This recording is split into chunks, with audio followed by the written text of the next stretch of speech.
حالات كتير قوي بتيجي في العياده، بنات صغيره 16 سنه و15 سنه و14 سنه، هي بتشتكي من ايه؟ من وجع في ظهرها.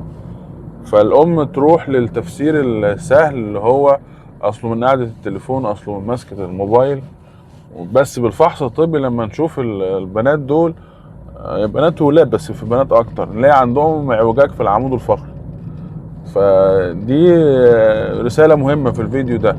اي ام او اي اب في بنوتة صغيرة سن 10 12 13 14، اللي هو سن المراهقة ده، خصوصا حوالين البيريود، يعني قبل البيريود بسنة، بعد البيريود بسنتين، في المرحلة العمرية دي لو في وجع في الظهر ضروري تروحي لأقرب دكتور عظام بيشتغل عمود فقري أو دكتور عمود فقري، علشان خاطر يستبعد فكرة الاعوجاج بتاع العمود الفقري.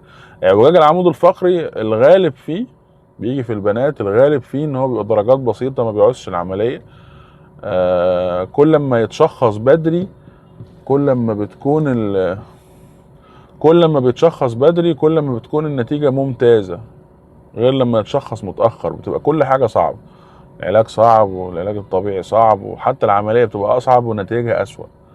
فهام جدا لو عندك ابن في سن المراهقة بيشتكي من وجع في ظهره، ما تسكتش عليه، وديه لأقرب دكتور عمود فقري.